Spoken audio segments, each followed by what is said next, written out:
Hi, it's Joy, and today we're watching The Dragon Prince, Season 6, Episode 4, The Starscraper. And yes, this is the second time I filmed this intro because I very confidently called it The Skyscraper the first time. I'm very excited. I'm also very stressed because so far I feel like we've had a fairly easy entry into this season and the stakes are just so high. I'm stressed. A reminder that you can find the unedited version of this reaction on my Patreon 2 weeks in advance, the edited version 1 week in advance, and let's go. I'm just really concerned that the Celestial Elves are going to be working with Erebos or something. I don't know. I mean, we may not reach them this time, but the Starscraper sounds like where they'd live. The Starscraper. Whoa. Do we know? They made it. I don't think it's going to be as straightforward as just, hey guys. Stuff is actually gleam. I don't think gleam is a stuff. It is. Look at it. Not seeing any gleam. I'm going in. Bless him. He's just so excited. Oh, you should come in here. Skondo. Oh. Get in, Reyla.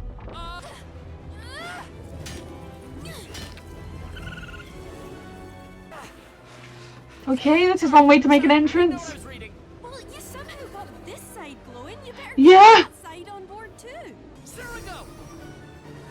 we go. He's so silly.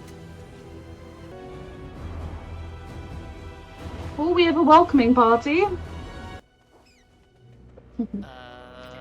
Hey.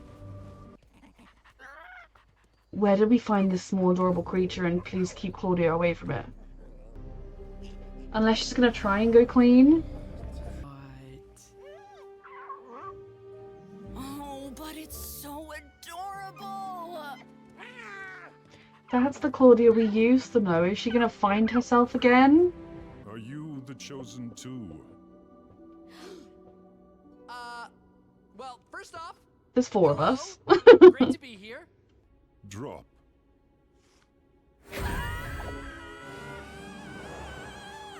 Resisto!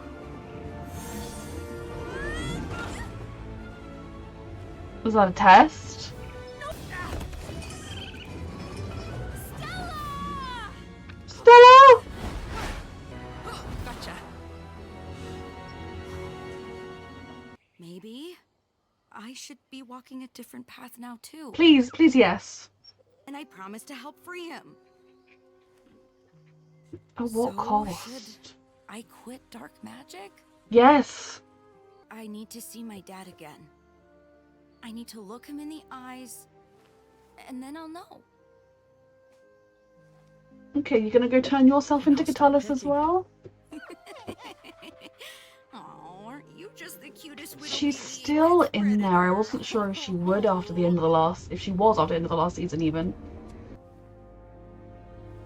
But what do you mean the Chosen Two? Can we have some more information, some more context, please? That is why I've returned. You arrogant fool. Please eat him. It would solve a lot of problems. To lead. We will restore your vision for the Sunfire Empire. Is that still his vision? No. Wasn't expecting a no. Terry? How is she gonna face this threat without magic? Did they not consider that the mummy bear, or some bear, might be around? No celestial elf has been able to commune with the stars since Luna. Is that what the Chosen Two are meant to stop? The elder is 4 fingers. 5 Pointed ears. And horns to boot. round ears, no horns. It's like the prophecy. Are you the mage and the warrior? Yes. I am the High Mage of Catalyst. And, you know, I've picked up a sword once or twice. I think I'm the warrior in this pair. It's them. You are the chosen two. I had a feeling. Sure. But can we know more about what we're signing up for before we agree that we are the Chosen Two? I'm just worried to find out what the chosen two are chosen for. Exactly! To stop him, we need the Nova Blade. The Nova Blade. Yeah, I read about it in this ancient tome. Killing one of the great ones is impossible. Well, that's not helpful. Wasn't going to hurt your baby. probably smell the dark magic on her. Oh dear. Don't make me use dark magic! She's trying to go clean.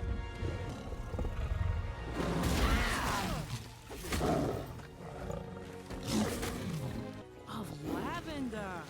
Terry saving the day. Heal my wings, and we can rain fiery justice down upon our enemy. Oh, good. Because he won't even know where to target properly, so that's gonna just be so great. Star-touch elves, as you call them, are beings of the heavens. Okay, so it wasn't a celestial elf we saw, it was a different star-touched elf that came down and talked to him. So there's no way to kill Erebus. We No came all way this to way for free nothing. Callum. You can still help Not for them. nothing. The warrior and the mage shall pierce the heart of the beast and melt the threat forever. The chosen two What if they will pierce the reclaim heart with heavens, love and in warmth? return, the heavens will adorn them. I mean, being adorned by the heavens sounds interesting. Your dad's here, Soren, sweetheart. Your sister's on her way as well. I mean, we're all back. Corvus, Zim, Son. Bless And I got you souvenirs! him. We all got you souvenirs. Sorry, there was this guy in a hat, let us a bouquet. He's so happy and carefree. Sweetheart. He's here, in the dungeon. I know. He never really processed or dealt with that. He just had to push it in a box. And he focused on doing the right thing and improving himself and being better, and I love him for it. Okay, so huge important moments in this episode is that Claudia is trying to do it the right way. She's trying to go clean. I do still worry that it's too little too late. Like, I don't know. I mean, given that, like, Callum is worrying that dark magic has corrupted his soul, he's used it twice. Claudia used to use it for everything, from, like, brushing her hair in the morning to killing people. I mean, I'm slightly exaggerating, but, you know, she's used it a lot. She is very much a dark magic user. And the instinct will always be there to use it. And, okay, this time it was to save her own life. She hesitated. We don't know what would have happened if Terry hadn't arrived, but in the future, would she still use it then? Probably. Or if Terry was in danger and unconscious and unable to help himself, I think she would reach to use it in the same way that Callum wants to use it to help Reyla. It's always going to be there. Now, I think if she is using it for good, it is not as bad as when she was using it for selfish, evil purposes, but it's a slippery slope that she will continue to slide down. And Aravos, what's particularly interesting is that we just haven't heard from him this entire season. Right? Like, short of potentially puppeting Callum in the first episode, or second episode, I think it was the first one, you know, early on in the season, it's short of that moment where Callum either sleepwalked or had Aravos puppeting him. Aravos hasn't done or said anything. We haven't seen him communicating with Claudia or Viren. He hasn't apparently made any further attempts to contact Callum. I don't think Callum is acting off in a way that would suggest he's currently on Aravos or anything. So what is he doing? He's biding his time. Obviously things didn't go to plan with Viren. You know, we saw that initial conversation where, you know, we know that Viren betrayed him, but Claudia didn't. Claudia did what he wanted, and surely at this point he should be continuing to pursue Claudia, continuing to try and manipulate her and get her to do what he wants instead of just doing whatever he's doing. Did he use too much of his power in saving Viren and so he's recovering? That could be a thing, that it cost him a lot, even though she did the ritual to enact that spell, so he's biding his time and his strength. But it worries me that we haven't heard from him. Now, Claudia's plan of wanting to be face-to-face with her father and then she'll know, if she rocks up in Katala, she needs to go to the dungeon too. Like, she's been hand in hand with him, if not leading the way in many of his crimes. Maybe I'm misremembering and she hasn't actually done that much wrong, but if she turns up at Katala, she'll be joining her father in the dungeon. Which, yes, then she may well get to look him in the eyes, And I suppose is she's saying that if she looks him in the eyes and she realizes she wants to follow the path that he's following, then she'll just merrily sit in the dungeon. But if she looks him in the eyes and thinks, no, I must be with Aravos, I must be dark magic-y, that is my destiny, then she'll break out. I'm very intrigued because I didn't think this is where we were going with Claudia, with how dark she got last season, with how outraged she was at Viren for leaving her this season. I really was thinking we were going to have Claudia spiraling further into dark magic, and that may be where she ends up, but it's particularly interesting that at this point she's not doing that. She is considering following her father. I think it shows you that she we knew she genuinely loved her father. It's why she went down the wrong path in the first place. But unlike Soren, who never it's interesting because Soren never really got love back from his father. His father always viewed him as the disappointment, the dumb athletic one, and what use is that to anyone? Whereas Claudia was his little mini-me. Claudia was smart and intelligent in all the same ways Viren was, and Claudia wanted to do magic and was capable of it the same way he was.